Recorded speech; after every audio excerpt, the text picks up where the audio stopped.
అచ్చ తెలుగు కథలు వినడానికి విచ్చేసిన శ్రోతలందరికీ మీ కృష్ణమ్మ కథలు ఛానల్ తరపున స్వాగతం, సుస్వాగతం. మీరు వినబోతున్న కథ పేరు మా ఆవిడ మంగళసూత్రం. రచన ఏవి రమణరాజు గారు. బద్ధకంగా నిద్రలేచి మొహం కడుక్కొని కుర్చీలో కూర్చొని టైం చూశాను. 5:15 అవ్వొస్తోంది. వాకింగ్కి వెళ్ళే టైం అయింది. ఏవండి అంది మా ఆవిడ మృదువుగా, ఉదయమే మొదటి కాఫీ కప్పిస్తూ. మృదువుగా మాట్లాడడం అంటే నాకు అర్థం కాదు. మెల్లగా నెమ్మదిగా తక్కువ శృతిలో మాట్లాడడాన్ని మృదువుగా మాట్లాడడం అని అర్థం చెప్పుకుంటాను. ప్రస్తుతం ప్రభావతి అలాగే మాట్లాడింది. ఇలా మాట్లాడడం ఆవిడ నైజం కాదు. ఆవిడ అలా మాట్లాడినప్పుడల్లా నేను ఇబ్బంది పడ్డ సందర్భాలే గుర్తుకొస్తాయి. అందుకనే నేను గంభీరంగా అన్నాను, ఏమిటండి అని. నిన్న రాత్రి మంగళసూత్రం మళ్ళీ పెరిగింది. పొద్దున్నే పసుపు తాడు వేసుకున్నాను. నా గుండెల్లో రాయి పడింది. ఇది వరలో 3 మాటలు సూత్రం పెరిగింది. ఇది 4వ మాటు. ఈ మాటైనా మాటు పెట్టకుండా కొత్తది చేయించండి. మా ఆవిడ కొనసాగించింది మృదువుగానే. పెరిగినప్పుడల్లా మా ఇంట్లో చిన్న సైజు యుద్ధం జరిగేది. కొత్తది చేయించమని ఆవిడ, అతికిస్తే సరిపోతుందని నేను వాదించుకునేవాళ్ళం. ఇప్పటిదాకా నేనే గెలిచాను. నా దగ్గర డబ్బు లేనప్పుడే అది ఎందుకు పెరుగుతుంది? నా మీద అది కక్ష సాధిస్తోందా అన్నాను నవ్వుతూనే. మీ దగ్గర డబ్బు ఎప్పుడుంది కనుక? మాటల్లో శృతి పెరిగింది. నిజమే, 44 ఏళ్లకు పైగా ఉద్యోగం చేసినా స్వంత ఇల్లు లేదు. బ్యాంక్ బ్యాలెన్సు, డిపాజిట్సు కలిపి కూడా 2-3 మాటలు హాస్పిటల్కి వెళ్ళి రాగలిగినంత మాత్రమే ఉంది. సంపాదించింది ఖర్చు పెట్టడమే మా ఇద్దరికీ అలవాటు. ఆదా చేయాలనే సద్బుద్ధి మా ఇద్దరికీ ఎప్పుడూ కలగలేదు. నేను మాట్లాడలేదు. ఈ మంగళసూత్రం ఎప్పుడు చేయించామో గుర్తుందా? మాటల్లో శృతి మధ్యమ స్థాయికి చేరుకుంది. మన పెళ్ళికి చేయించాం కదా అని అన్నాను మృదువుగా. మన పెళ్ళయి ఎన్నేళ్ళయింది? శృతి మారలేదు. 44 ఏళ్ళయింది కదా మృదువుగానే అన్నాను. ఎన్ని తులాలతో చేయించారో గుర్తుందా? శృతి మధ్యమ స్థాయి దాటేసింది. 4 తులాలని అనుకుంటున్నాను. నా గొంతులో కూడా శృతి పెరిగింది. ఈ పక్కింట్లో టీవీలో ప్రవచనాలు ఆగిపోయాయి. ఆ పక్కింట్లో గ్రైండర్ ఆగిపోయింది. మీ మొహం, తులాలు కాదు, కాసులు. 3 కాసుల కన్నా 2-3 చిన్నాలు తక్కువే. చిన్నవంటే ఎంత? నాకూ తెలీదు. అప్పుడు మా వాళ్ళు అలాగే అన్నారు. మీ వాళ్ళు అన్నదే సత్యమా? శృతి ఇంకా పెరిగింది. ఊళ్ళో వాళ్ళు కూడా అలాగే అన్నారు. మరి అబద్ధం చెప్పాల్సిన అవసరం వాళ్ళకేముంది? మార్చి ఇంకోటి చేయించుకుందామనంటే మీరు ఒప్పుకోలేదు ఇప్పటిదాకా. పిచ్చిదానా, మంగళసూత్రం మార్చరాదు. సూత్రం పెరిగిందంటారు కానీ తెగింది అనకూడదు. పసుపు తాడు మాత్రమే ఉత్తమం. అవి ధరించే అనసూయ, సావిత్రి లాంటి వాళ్ళు పరమ పవిత్రతలయ్యారు. శృతి మార్చి మృదువుగానే అనునయించాను అనుకున్నాను. నేను పతివ్రతనైనా వాళ్ల కోవలోకి వెళ్ళను, కానీ ఈ సూత్రం ఎప్పుడు మార్పిస్తారో చెప్పండి. ఖరాఖండిగా వినిపించింది స్వరం. మార్చను. పెళ్లినాడు వేసుకున్న మంగళసూత్రం తన కడదాకా కానీ భర్త గతించిన తర్వాత కానీ మాత్రమే తీయవలను అని వేదాల్లో వ్రాశారు. అది పతివ్రత లక్షణం. కఠినంగానే అన్నాను శృతి పెంచి. పక్కింటి వాళ్ళు మా ఇళ్ల మధ్య గోడ దగ్గరకు వచ్చిన చప్పుళ్ళు వినిపించాయి. మీరు వేదాల్లో చదివారా? నిలదీసింది మా ఆవిడ. విజ్ఞులు సెలవిస్తే నేను విన్నాను. నేను తగ్గలేదు. తమరి ముఖార విందాం. ఈ మంగళసూత్రంలో ఇప్పుడు ఎంత బంగారం ఉంటుందో చెప్పగలరా? గోడ దగ్గర నవ్వులు వినిపించాయి. 3 కాసులు ఉంటుంది కదా, 2 చిన్నాలు తక్కువగా జవాబిచ్చాను. ఇది వరలో 3 మాటలు పెరిగింది. పెరిగినప్పుడల్లా 1 సెంటీమీటర్ తగ్గింది. 3 మాటలు మెరుగు పెట్టించాం. మెరుగు పెట్టించినప్పుడు 1/4 తులం తగ్గుతుందిట. వెరసి ఇప్పుడు 1 తులం మీద 2-3 గ్రాములు ఉంటుందేమో. అదేమిటి, కాసుల నుంచి తులాలకొచ్చావు? ఈ కాలంలో తులాల్లోనే లెక్కిస్తున్నారు. అన్నట్టు బంగారం లెక్కలనగానే గుర్తుకొచ్చింది. మా ఆవిడకు నగలు 1 చేతివేళ్లతో లెక్కించదగ్గవి మాత్రమే ఉన్నాయట. 2 వేళ్లు మిగిలిపోతున్నాయి అని కూడా బహువిధాల పలుమార్లు విచారించింది. కనీసం ఒక చేతి వేళకైనా సంతృప్తిపరచమని అనేక మార్లు అభ్యర్థించింది. ధనాభావ పరిస్థితుల వల్ల బంగారంతో మా ఆవిడ బంధం పెంపొందించలేకపోయాను. నగలు లెక్కించడంలో కూడా మా మధ్య విభేదాలు తారాస్థాయిలో ఉన్నాయి. మా పెళ్లిలో వాళ్ళవాళ్లు నాకు పెట్టిన ఉంగరం నా చిటికెన వేలికే సరిపోవడం వల్ల నేను ఉపయోగించలేకపోయాను. కొంతకాలం తర్వాత ఆ ఉంగరానికి నా చెవి పోగులు చేర్చి తన మధ్య వేలికి అమర్చుకుంది. అది లెక్కలోకి రాదుట. అది నా అకౌంట్లోకే వెళుతుందట. ముత్యాల హారంలో బంగారం లెక్కించ స్థాయిలో ఉండదు కాబట్టి అది బంగారు నగల లెక్కలోకి రాదుట. ఈ కారణం వల్లే చెవి దుద్దులు, ముక్కు పుడక లెక్కించరాదుట. గాజులు ఆడవాళ్ల హక్కు, అలాగే మంగళసూత్రం, నల్లపూసలు పెళ్ళైన ఆడవాళ్ల హక్కు కాబట్టి అవి లెక్కించకూడదట. మా ఇంటి చుట్టుపక్కల వాళ్ళు ఎవరైనా ఏదైనా నగ చేయించుకుంటే మా ఇంట్లో విభేదాలు విజృంభిస్తాయి. 2-3 రోజులు ఎడతెగని చర్చలు ఉచ్చస్థాయిలో సాగుతాయి. ఆ 2 రోజులు మా ఇంటి పక్కవాళ్లు టీవీ కట్టేస్తారు కూడాను. నా ఆలోచనలో నేనుండగా మా ఆవిడ తన మనసులో మాట బయటపెట్టింది.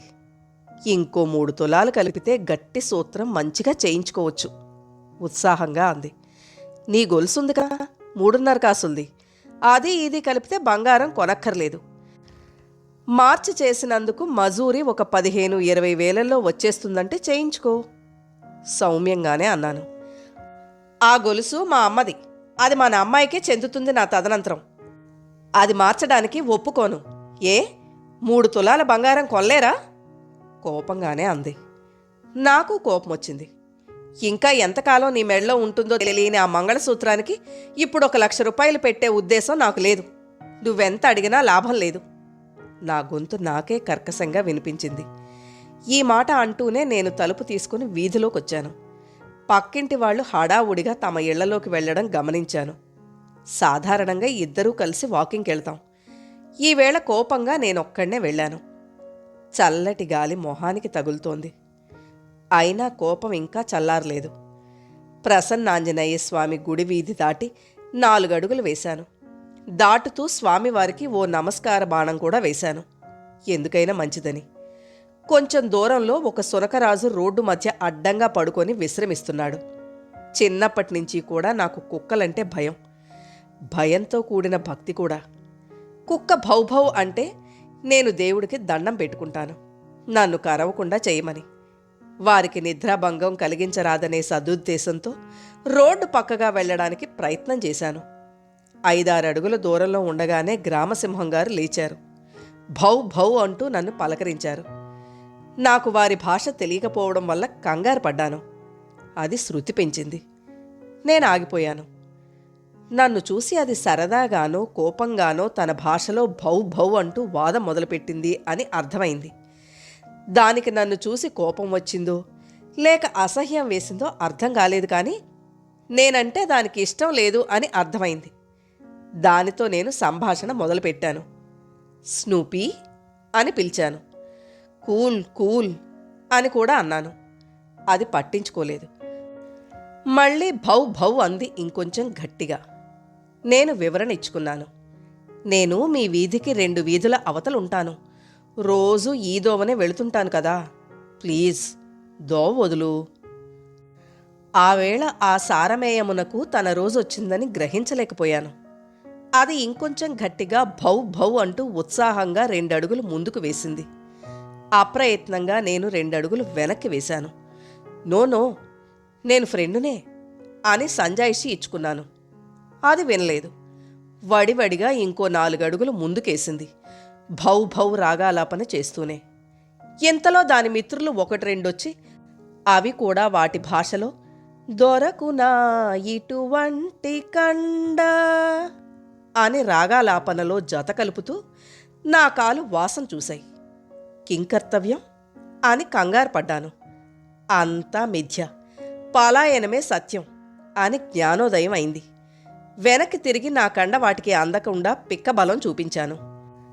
దీన్నే భౌభౌవాదం అంటారట, మా శర్మ చెప్పాడు. మనం చెప్పేది ఎదుటివాడికి అర్థం కాదు, అర్థం చేసుకోవడానికి ప్రయత్నించడు. వాడు చెప్పేది మనకి డిటో. మా ఇంట్లో కూడా ఇదే జరిగింది కదా అనుకున్నాను. 1 గంట సేపు వాకింగ్ చేసి ఇంటికి తిరిగొచ్చాను. తిరిగొచ్చేటప్పటికి మా ఆవిడ టెలిఫోన్లో ఎవరితోనో మాట్లాడుతోంది. నేను బట్టలు మార్చుకుని వచ్చేటప్పటికి ప్రభావతి ఫోన్ పెట్టేసింది. ఒక 15 నిమిషాలు నిశ్శబ్దంగానే గడిచింది. ఒక్కొక్కప్పుడు నిశ్శబ్దం భరించడం కూడా కష్టమే. తొందరపడ్డానేమోనని అనిపించింది. 1,00,000 పెట్టి చేయిస్తే ప్రభావతి కోరిక తీరుతుందేమో అనిపించింది కూడాను. ఈ భావం 1 నిమిషం కన్నా నిలవలేదు. ఉన్న 4 లాకర్లోనే ఉన్నాయి. 2 జతల గాజులు కూడా.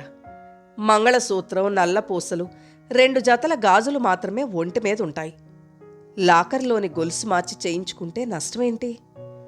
ఆలోచన తెగడం లేదు. వాతావరణం తేలికపరచాలని, ఈవేళ టిఫిన్ ఏం చేస్తున్నావు అని అడిగాను. అల్పాహారమా? ఉగ్రాణిని సేయ సంకల్పించితిని అని కోపంగానే అంది. నాకు నవ్వు వచ్చినా ఆపుకున్నాను. ఈ ఉగ్రాణి ప్రయోగం పెళ్ళైన కొత్తలో మొదలుపెట్టింది. జన్మతః తెలుగుకి నాకు పరమవైరం. తెలుగు భాషకి, వ్యాకరణానికి ఉన్న అవినాభావ సంబంధం నాకు ఎల్లప్పుడూ మా మాస్టారు నా వీపు మీదే బోధపరిచేవారు.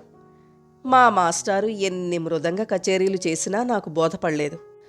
అది వ్యాకరణానికి, నా వీపుకి ఉన్న అవినాభావ సంబంధం అని సరిపెట్టుకున్నాను. దురదృష్టవశాత్తు నేను తెలుగు విద్వాన్, ఉభయ భాషా ప్రవీణ పరీక్షలకు చదువుతున్న ప్రభావతిని పెళ్లి చేసుకోవాల్సి వచ్చింది.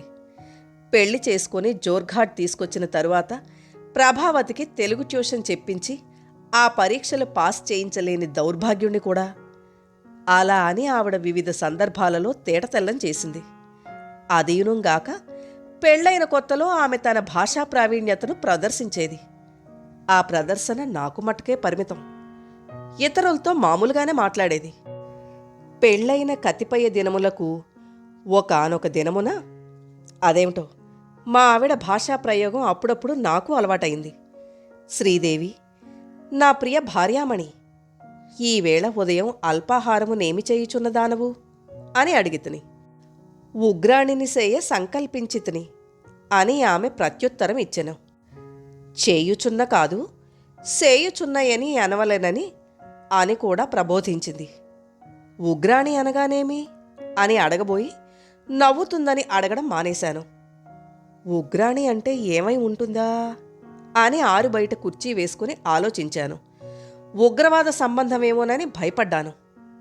కాదు అని సమాధానపడ్డాను. అనుమానం తీరక మా శర్మ దగ్గరికి వెళ్ళి అడిగాను. శర్మ తెలుగువాడే, సాహిత్య పిపాసనని చెప్పుకుంటాడు. అంటే నాకు తెలీదు. బహుశా సాహిత్యం చదివి పేపాల కొద్దీ కక్కేవాడు అనుకుంటాను. కనిపించినప్పుడల్లా ఆ పుస్తకం చదివావా, ఈ పుస్తకం చూశావా అని అడిగి వాటి గురించి 1 అరగంట బుర్ర తినేసేవాడు. వాడు కూడా కొద్దిసేపు ఆలోచించాడు. బహుశా ఏ ఇటాలియన్ లేక ఫ్రెంచి వంటకమో అయ్యుంటుంది, ఫెమినాలో చదివి ఉంటుంది అని అభిప్రాయపడ్డాడు. అబ్బే, మా ఆవిడ ఫెమినా చదవదు అని నొక్కి వక్కాణించాను. అయితే తప్పకుండా బెంగాలీయో మరాఠీ వంటకమో అయ్యుంటుంది అని బల్లగుద్ది ఉద్ఘాటించాడు.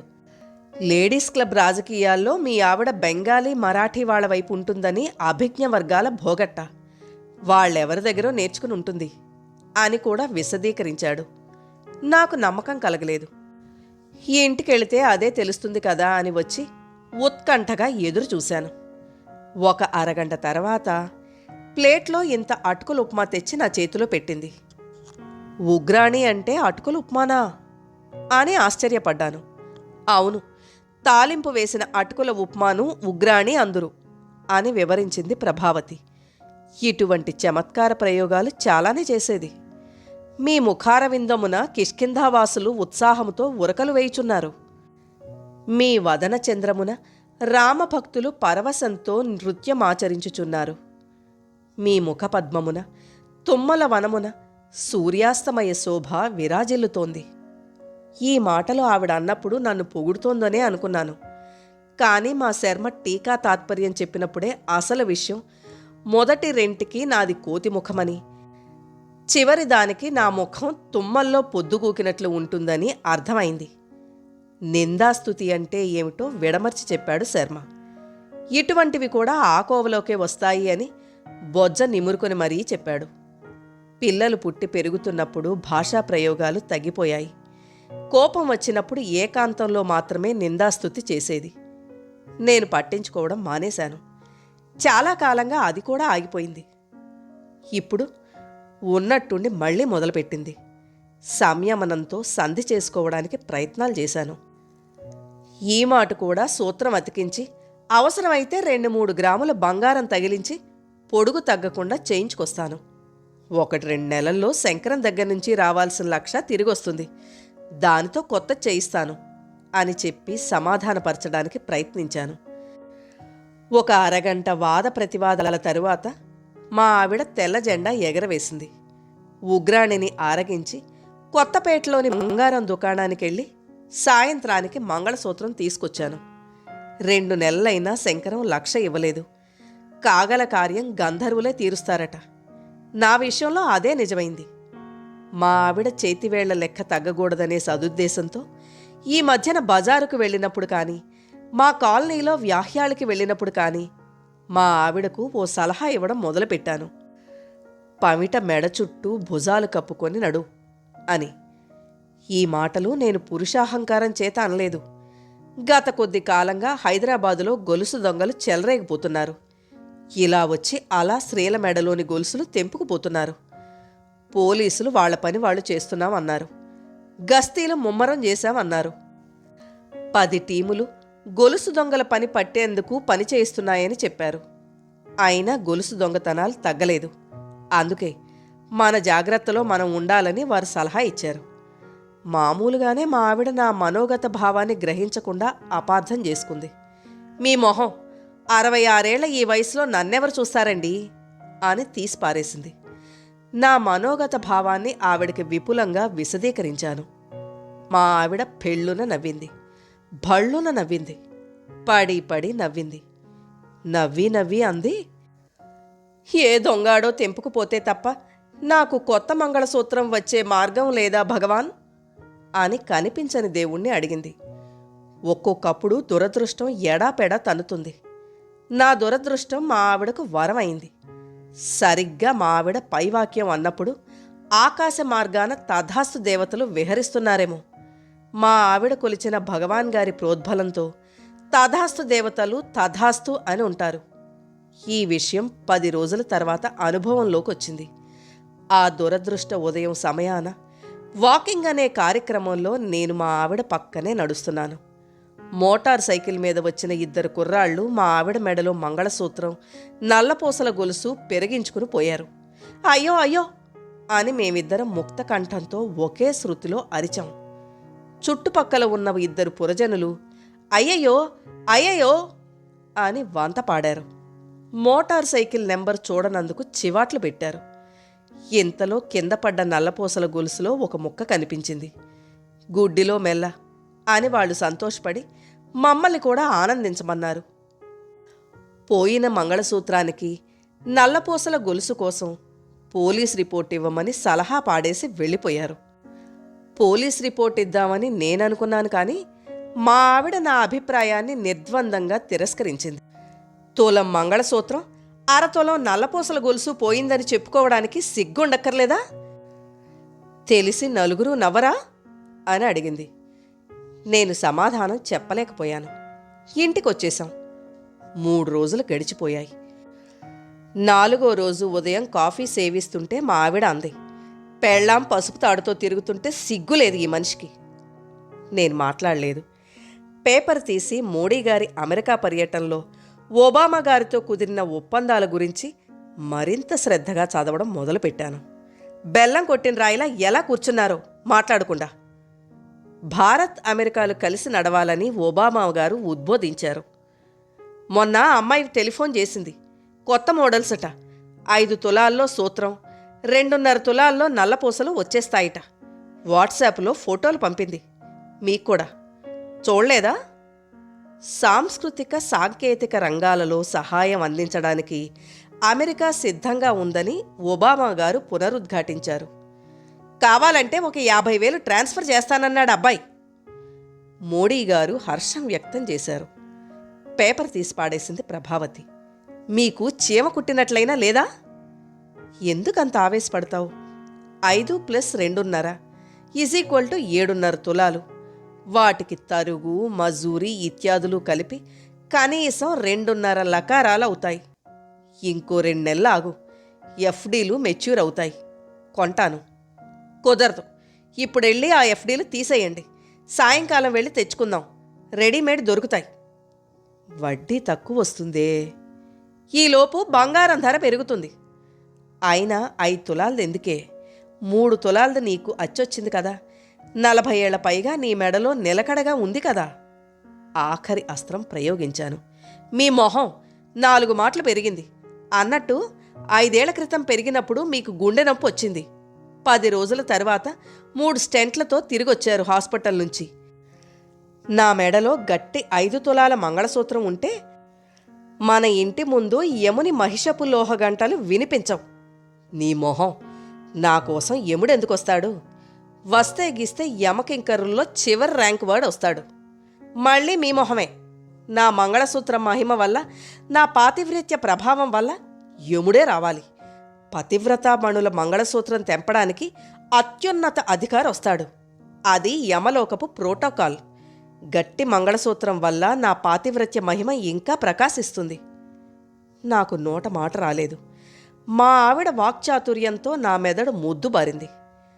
నాకు జలుబు చేసిన మా ఇంటి పరిసరాలలో గంటలు వినిపిస్తాయేమోనన్న అనుమానం పొడచూపింది. పతి ప్రాణంబులు తప్ప అని పాడుకుంటూ యమధర్మరాజు మా ఇంట్లోకొచ్చేస్తాడేమోనని భయం వేసింది. ఈ మాట వాద ప్రతివాదాలలో మా ఆవిడే గెలిచింది. మనసును సమాధానపరుచుకొని నేను బ్యాంకుకెళ్ళి ఎఫ్డీ బంధాన్ని తెంచుకొని మా ఆవిడ మెడలో మంగళసూత్రాన్ని మరోమారు వేశాను. మా ఆవిడ మెడలో మంగళసూత్రాన్ని దొంగలకు కనిపించకుండా చేసే వ్రతాలు ఏమైనా ఉన్నాయా అని వెతుకుతున్నాను. కథ నచ్చితే లైక్ చేయండి. మీరు లైక్ చేయడం వల్ల మరింత మందికి ఈ కథలు చేరతాయి.